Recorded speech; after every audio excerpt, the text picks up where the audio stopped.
कोलकाता के एक रईस परिवार से थी। कभी जिंदगी में किसी तरह की दिक्कत नहीं देखी थी, लेकिन शादी के बाद सब कुछ बदल गया। मेरे पति और सास दोनों का रवैया मेरे लिए बहुत खराब था। उन्होंने मेरी नौकरी छुड़वा दी। वे लगातार दहेज की मांग करते थे। मांग पूरी नहीं हुई तो मेरे साथ मारपीट शुरू हो गई। 1992 में मेरी शादी हुई और 1 साल बाद बेटी का जन्म हुआ। प्रेगनेंसी के दौरान पति ने मुझे सीढ़ियों से धक्का दे दिया। बड़ी मुश्किल से मेरी और बेटी की जान बची। बेटी करीब 3 साल की थी तो पति और सास की मार से तंग आकर मैं अपने पेरेंट्स के पास गई और उन्हें सब बताया, लेकिन पिता और भाई ने किसी भी तरह की मदद देने से इनकार कर दिया। माँ चाह कर भी मेरी मदद नहीं कर पाई। मुझे पति के पास लौटना पड़ा। अब उन लोगों के अत्याचार और बढ़ गए। शायद उन्हें लगा कि कोई मेरी मदद नहीं करेगा। इस बीच मैं फिर से प्रेग्नेंट हो गई। मारपीट की वजह से इस दौरान करीब 8 महीने मुझे बेड पर रहना पड़ा। दूसरी बार बेटा हुआ, लेकिन उन लोगों के अत्याचार जारी रहे। बच्चों के लिए भी पति खर्च नहीं देता था। तब मैंने फ्रीलांसिंग लिखना शुरू किया। हालांकि पति पैसों को लेकर लगातार मुझ पर शक करता और मारपीट करता। मेरे साथ होने वाली मारपीट का असर मेरे बेटे पर पड़ा और 5 साल का होते होते वह गुमसुम हो गया और बोलना लगभग भूल गया। नॉर्मल होते हुए भी उसे लर्निंग डिसेबिलिटी वाले बच्चों के साथ डालना पड़ा। बस यही वह लम्हा था जब मुझे लगा कि अब इस शादी से निकलने के अलावा कोई चारा नहीं। 10 साल तक अत्याचार झेलने के बाद मैंने 35 साल की उम्र में पति और उसका घर छोड़ दिया और दिल्ली आ गई।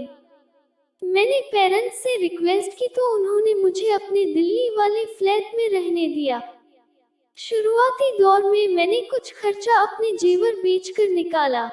फिर धीरे धीरे विज्ञापन की दुनिया में फ्रीलांसिंग शुरू की, लिखना शुरू किया।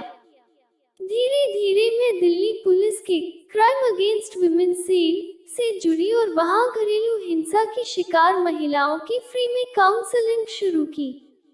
2009 से 2013 तक मैंने यहाँ काम किया। 2010 में दिल्ली पुलिस के क्राइम अगेंस्ट वुमेन सेल के कैलेंडर में मुझे फीचर किया गया।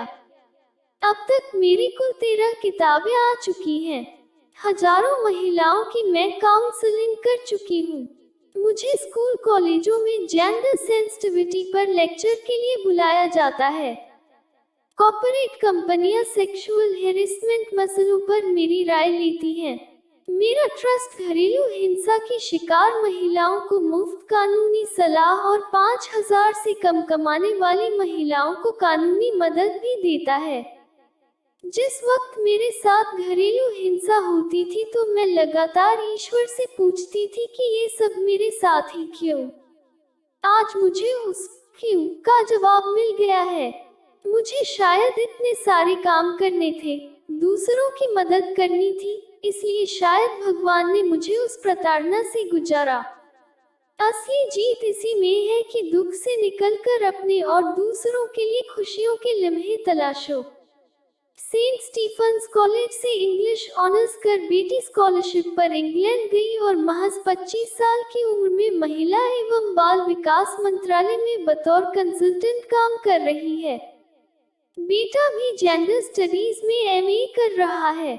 मुझे नारी शक्ति अवार्ड, कर्मवीर ज्योति पुरस्कार, Neerja Bhanot award, first women award जैसे तमाम अवार्ड मिले, लेकिन मुझे लगता है कि मेरे असली अवार्ड मेरे बच्चे हैं, जिनकी वजह से मुझे जीने का मकसद मिला और मैं यहाँ तक पहुँच सकी।